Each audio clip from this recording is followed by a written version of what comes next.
अस्सलाम वालेकुम। नमस्ते सत श्री अकाल। उम्मीद करता हूँ फिट होंगे, बेहतरीन होंगे, अपनी लाइफ अच्छे से एंजॉय करोगे। हम तीनों की तरह आज एक और वीडियो और उसका टाइटल वीडियो का टाइटल है जी पशुपतिनाथ मंदिर, Nepal sacred Shiva temple history. और शुभंकर मिश्रा जी की वीडियो है जी। ओरिजिनल वीडियो का लिंक डिस्क्रिप्शन में मौजूद होगा। लाजमी इनको भी सपोर्ट करें, हमें भी सपोर्ट करें। मेरा नाम राणा मोहम्मद, मेरे साथ हैं मोहम्मद समीर खोखर, मलिक सक्तान Iqbal. So guys let's start. ये कहानी पशुपतिनाथ मंदिर की है, लेकिन इसे सिर्फ मंदिर कह देना इसके साथ नाइंसाफी हो जाएगी, क्योंकि पशुपतिनाथ कोई इमारत नहीं है, वो एक सच्चाई है। एक ऐसी सच्चाई जो आपको बुलाती नहीं बल्कि आपके सामने प्रकट हो जाती है। ये वो जगह है जहां आस्था आंखें बंद करके नहीं आती, बल्कि चेतना आंखें खोलकर खड़ी होती है। यहां भगवान शिव को याद नहीं किया जाता बल्कि महसूस किया जाता है।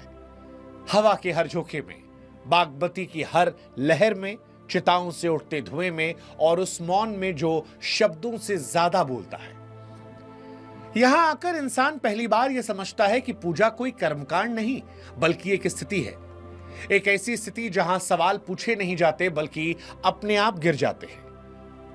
पशुपतिनाथ उस विचार का नाम है जो इंसान को उसकी हैसियत याद दिलाता है कि जीवन कोई सीधी रेखा नहीं है बल्कि एक चक्र है, जिसमें जन्म और मृत्यु ये दो छोर नहीं बल्कि एक यात्रा के दो अलग अलग पड़ाव है। काठमांडू की घाटी में बसा यह स्थान किसी धर्म की सीमा में बंधा नहीं बल्कि अस्तित्व के नियमों पर खड़ा है। एक तरफ यहां मंदिर की घंटियां बजती हैं और ठीक उसी समय दूसरी तरफ शव अग्नि को सौंपे जाते हैं। कोई पर्दा नहीं, कोई दीवार नहीं, कोई दूरी नहीं।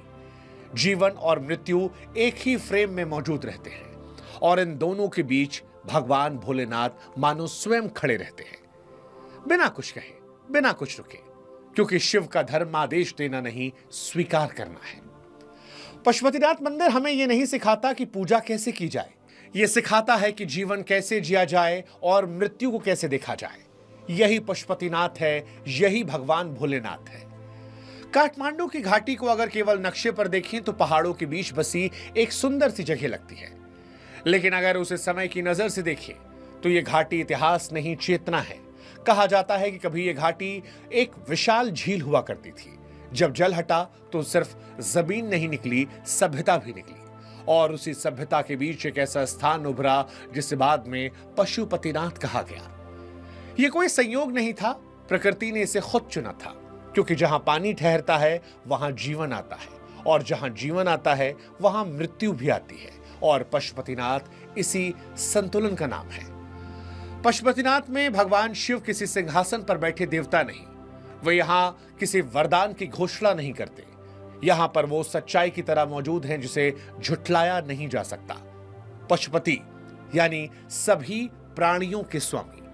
लेकिन पशु यहां केवल जानवर नहीं है, पशु वो हर जीव है जो जन्म और मृत्यु के नियम में बंधा है।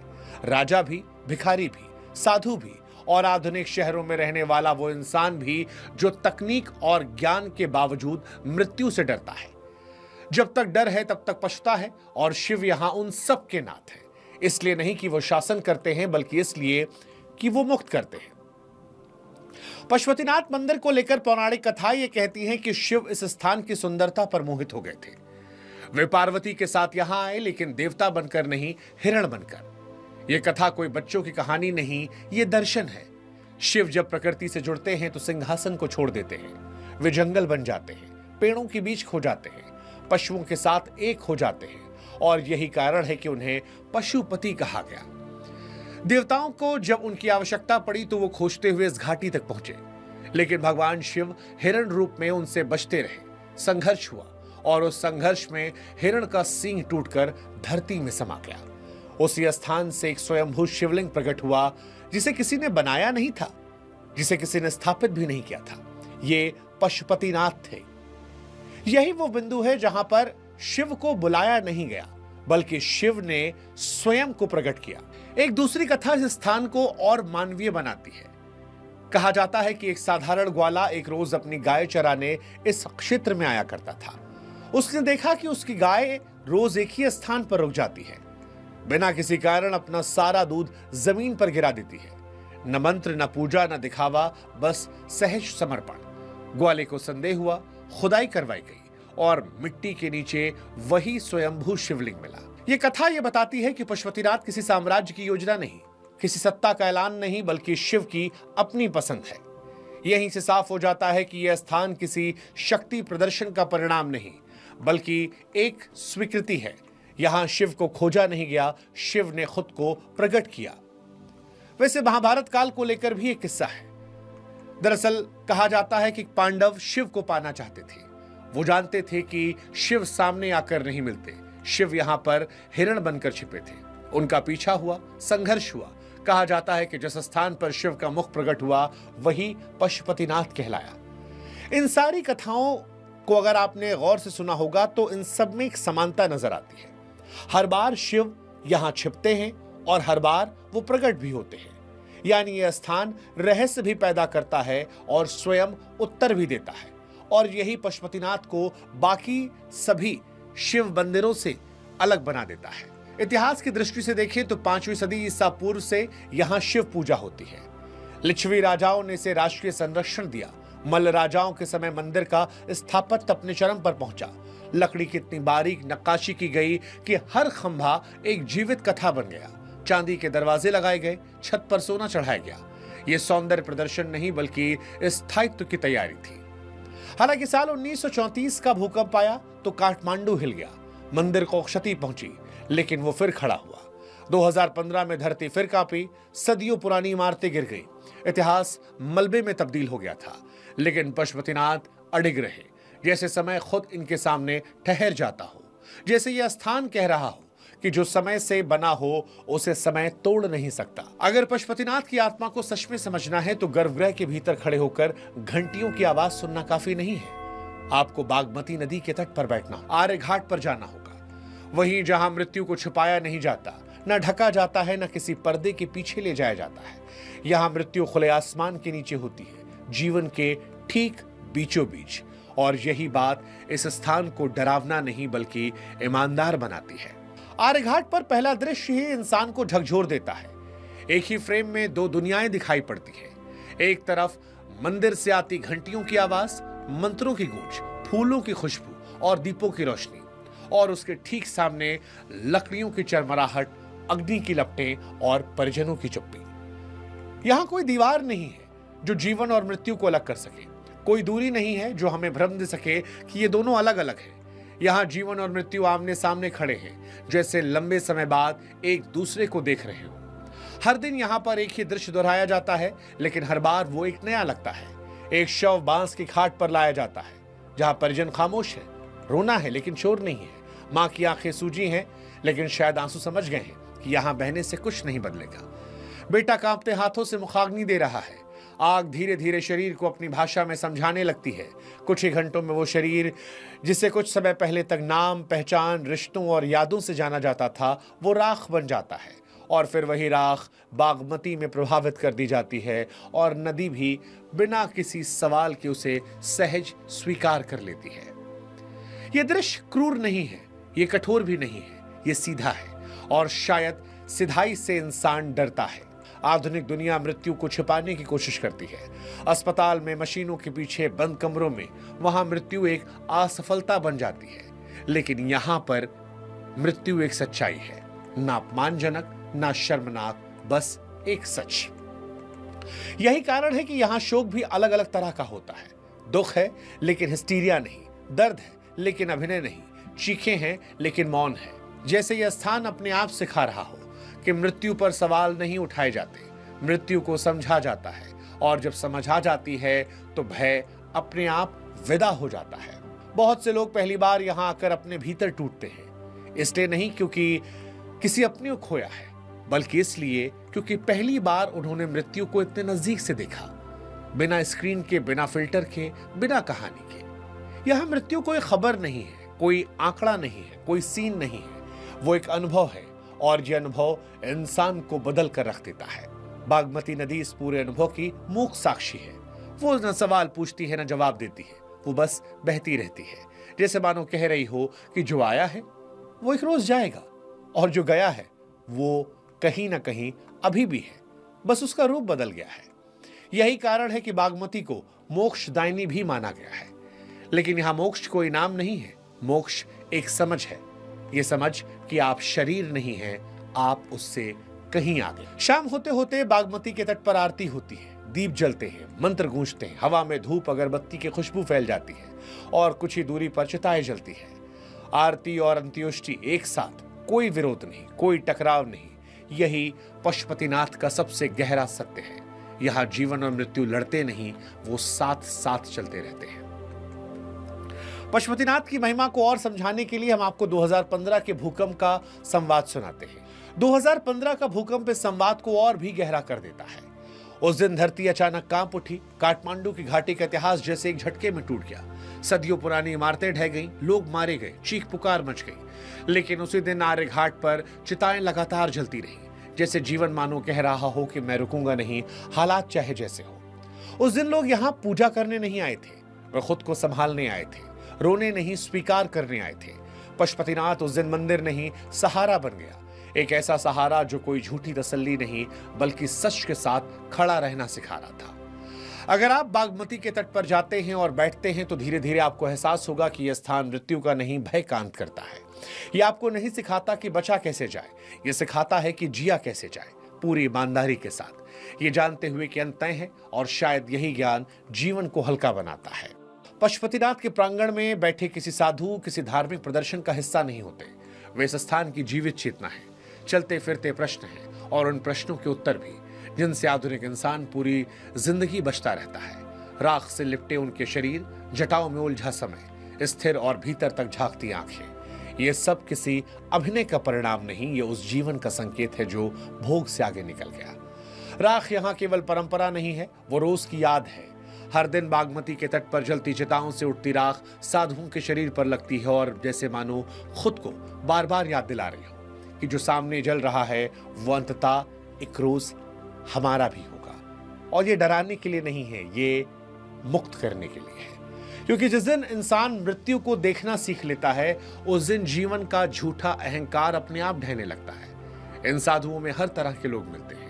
कोई वर्षों से मौन व्रत में है, कोई वेदों और उपनिषदों का विद्वान है, कोई चिलम के धुएं में खोया हुआ दिखता है, तो कोई आपको देखकर अचानक ही मुस्कुरा देता है, जैसे मानो आपको पहले से पहचानता हो। ये तमाम साधु संसार से कटे हुए नहीं हैं, ये बस उससे चिपके हुए नहीं हैं। वे खाते हैं, पीते हैं, हंसते हैं, चलते हैं, लेकिन पकड़ते नहीं हैं, और यही उन्हें अलग बनाता है। पशुपतिनाथ का साधु जीवन को नकारता नहीं, जीवन को आर पार देख चुका होता है। वो जानता है कि जो टिकने वाला नहीं, उसे पकड़कर रखने का कोई अर्थ नहीं। और आज का इंसान ठीक इसके उलट है। आज का इंसान पकड़ने में यकीन करता है। नाम पकड़ना है, पहचान पकड़नी है, करियर पकड़ना है, रिश्ते पकड़नी है, यादें पकड़नी है, और सबसे ज्यादा जिंदगी को पकड़ कर रखना है। वो चाहता है कि सब कुछ स्थायी हो जाए, शरीर बूढ़ा ना हो, समय धीरे चलने लगे, मौत चलती रहे। यहीं से भय पैदा होता है, क्योंकि जब आप किसी अस्थायी चीज को स्थायी बनाने की कोशिश करते हैं तो डर आपके जीवन को स्थायी हिस्सा बना लेता है। पशुपतिनाथ इस डर से सीधे टकराता है। यहाँ हर दिन शरीर जलते हैं, हर दिन राख बहती है, हर दिन ये याद दिलाया जाता है कि सब कुछ छूट जाएगा। और सबसे अजीब बात, यही स्वीकार इंसान को सबसे ज्यादा हल्का कर देता है। महाशिवरात्रि के दिन ये टकराव अपने चरम पर पहुंच जाता है।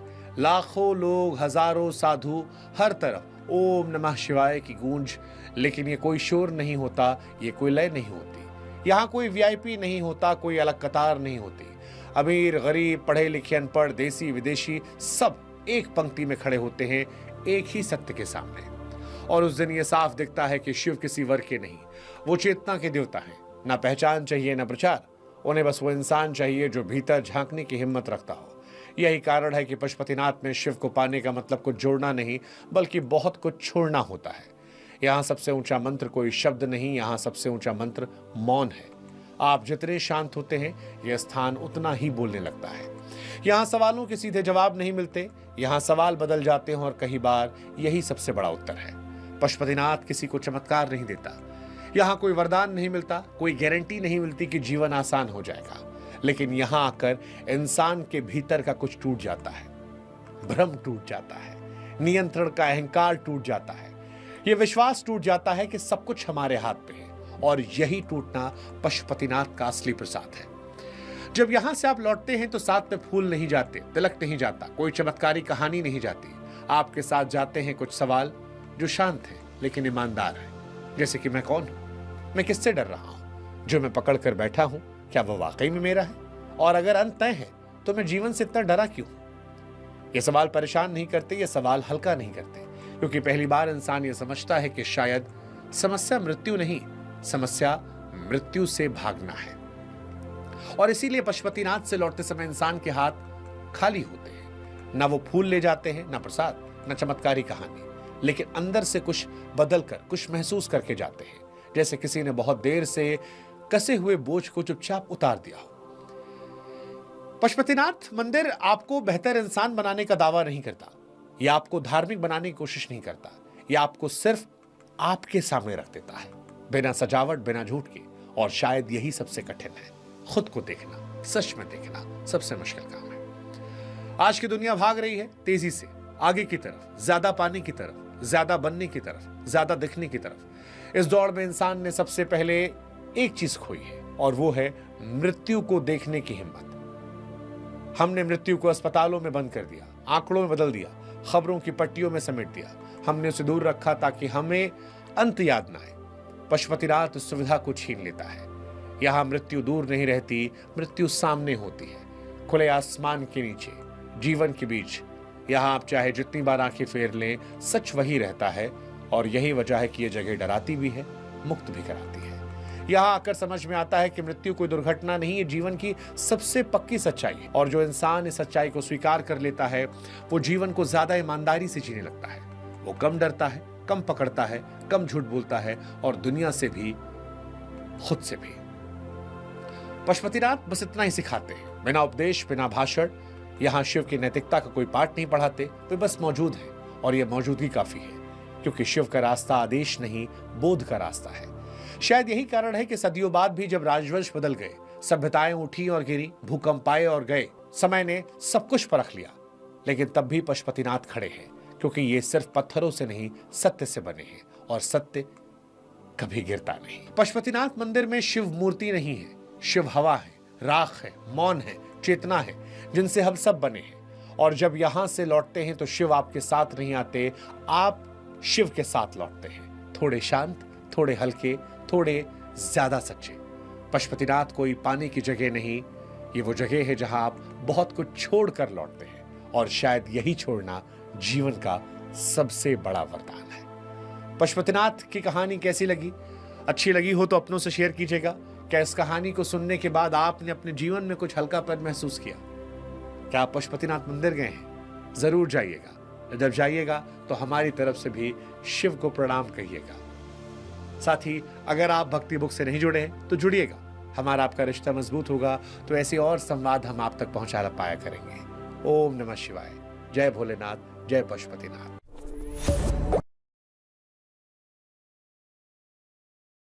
जी, बिल्कुल जी। शिव जी के बहुत सारे मंदिर जो हैं, उनके बारे में रहस्य तो हम सुनते रहते हैं, लेकिन ये एक ऐसा टेम्पल है जो बड़े ही ख़ास रहस्य इस टेम्पल के साथ जुड़े हुए हैं। पशुपतिनाथ के नाम से इसको जाना जाता है।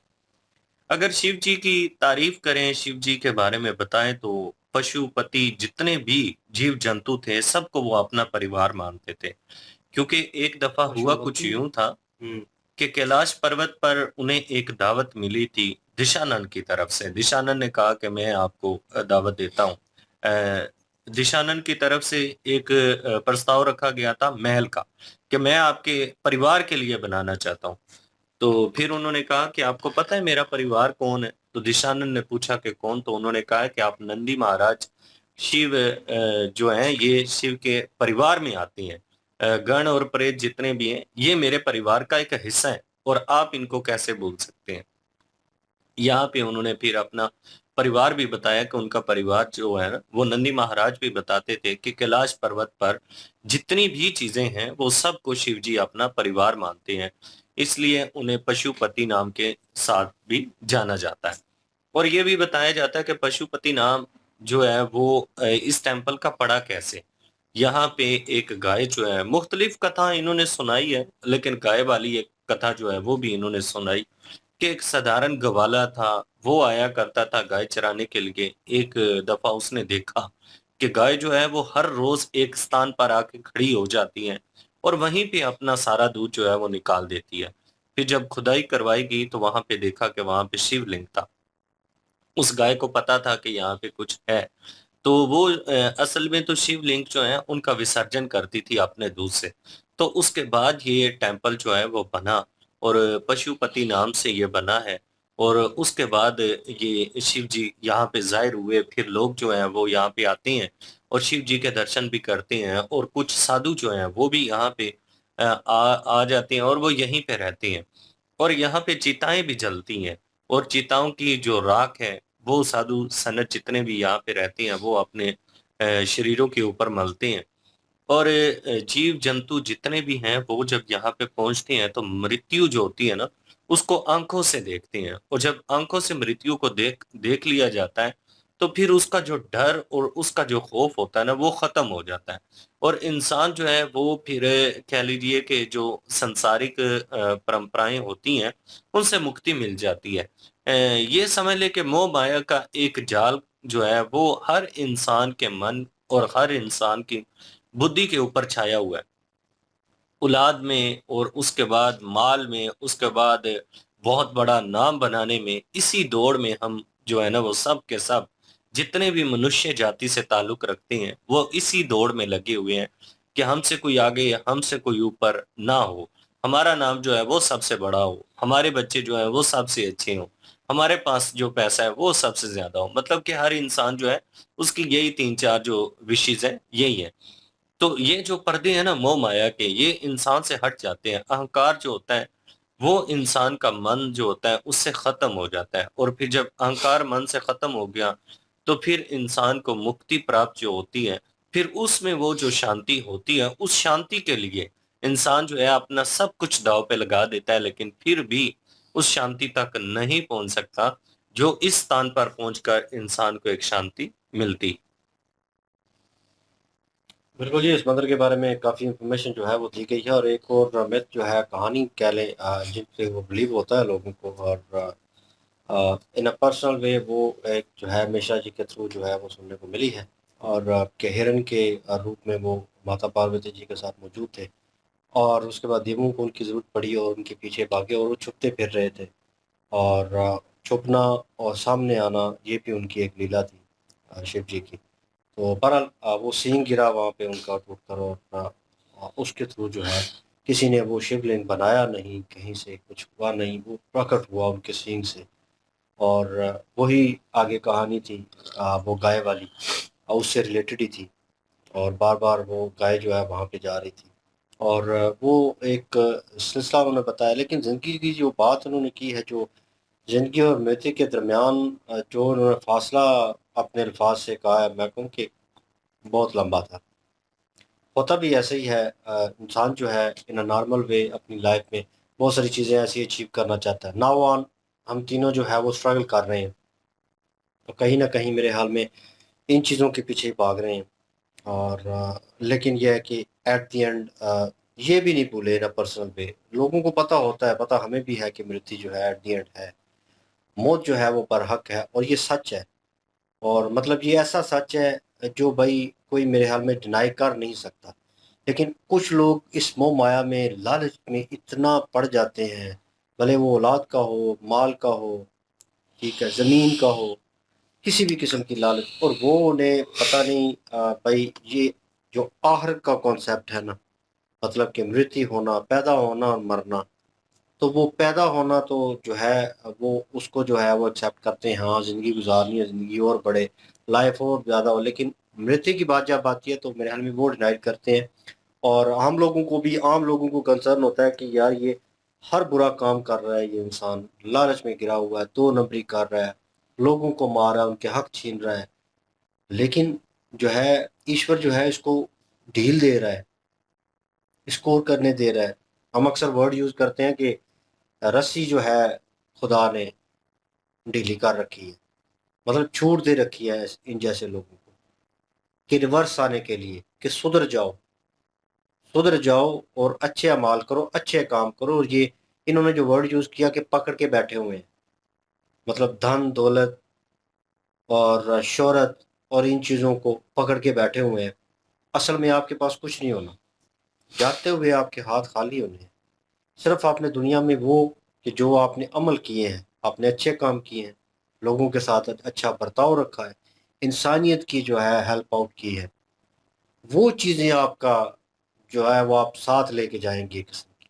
वो आपसे जैसे कहते हैं ना, किसी के पास जो है पैसा होगा तो वो छिंजेगा, आज इसके पास है कल उसके पास चला जाएगा, लेकिन कहते हैं कि हुनर होगा किसी के पास, वो आपसे कोई नहीं छीन सकता, वो ले नहीं सकता, वो आपका नेचुरल आपने सीखा है, आपके पास रहेगा।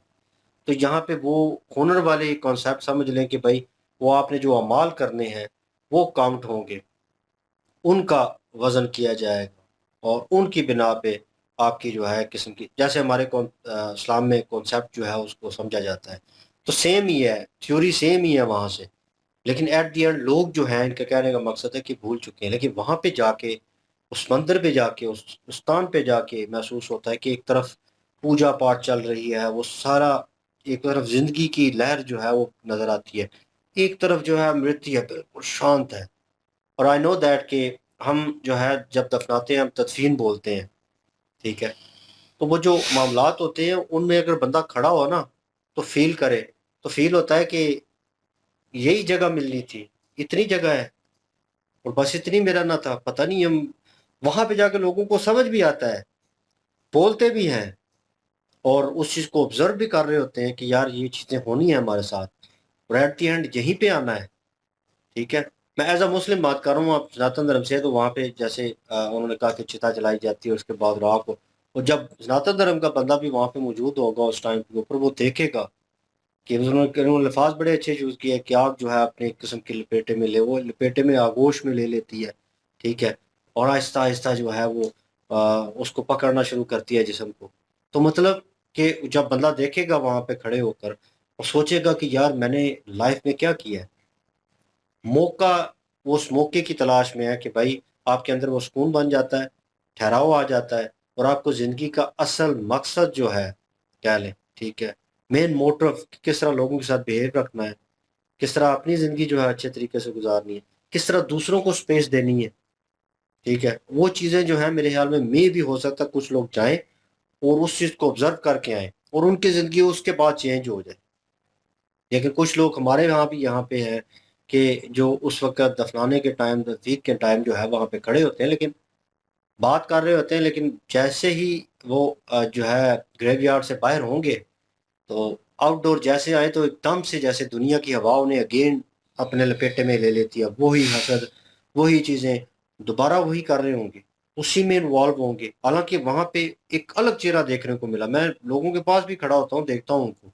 मैं अपनी बात भी, खुद को भी इंक्लूड करूँगा कि जैसे ही वहाँ पे होता हूँ तो लगता है ज़िंदगी यही है, यही आना है, अच्छे अमल करो, ये और वो। जैसे बाहर जाता हूँ तो थोड़ा जो है ऑरा चेंज हो जाता है, और यार ये भी करना है, और यार अभी जाके वीडियो एडिट करनी है, जो रियलिटी है, ठीक है? और अभी जाके वो करना है, अभी फलाँ को मिलना है, अभी ये होगा। मतलब एक ज़िंदगी की दौड़ जो है ना, उसमें लग जाना, उसमें, लेकिन उसमें आप जाएँ, ये भी ज़रूरी है। लेकिन मेरे ख़्याल में इनका कहने का मकसद है कि वो अपना जो एंड है आपका, स्टार्टिंग तो आपको याद है और मिड भी आप जो है साथ लेके चलना चाहते हैं, लेकिन एंड आप भूल चुके हैं कि भई एट द एंड जो है, जो कह लें कि जिसको साँस मिली है, ठीक है, उसकी मृत्यु भी होनी है, जिसको जीवन मिला है। तो मेरे ख़्याल में ये अगर इंसान भूलेगा नहीं, तो काफ़ी लंबा चल सकता है, काफ़ी अच्छा चल सकता है और मेरे ख़्याल में पकड़ के नहीं बैठना चाहिए, लेकिन हम लोगों ने पता नहीं क्या-क्या किया हुआ है। बहरहाल वीडियो इनकी अच्छी थी, ज़बरदस्त थी। बिल्कुल जी। और पशुपतिनाथ जो है वो टेम्पल के बारे में इन्होंने थोड़ी बहुत जानकारी हमें दी है और नेपाल में है। और वहाँ पे वो कैसे ये सारा कुछ हुआ कि वो जो शिवलिंग है वो कैसे प्रकट हुआ और क्या हुआ था वहाँ पे, वो हिरन वाली उन्होंने कहा। उसके बाद उन्होंने गाय वाली जो है वो एक कहानी बताई कि वो वहाँ पे अपना दूध जो है वो निकाल देती थी सारा उस जगह पे, उस स्थान पे जाके। हुँ, तब बाद में जब खोदा गया तो तब वहाँ पे शिवलिंग जो है वो प्रकट हुआ। और तीसरी उन्होंने बताया कि पांडव जब ढूंढने के लिए निकले, शिव जी को पाने के लिए निकले, तो शिव जी को उनको पता था कि वो हिरण के रूप में है, तो फिर उन्होंने जो है वहाँ पे उनके दर्शन किए थे, तो तब उन्होंने वहाँ पे अपने दर्शन एक किस्म के ऐसे करवाए थे शिवलिंग के थ्रू। तो वो चीज़ भी जो है उन्होंने बताई, और उसके बाद पशुपतिनाथ क्यों उनको बोला जाता है वो इन्होंने जो है इंट्रोड्यूस करवाया।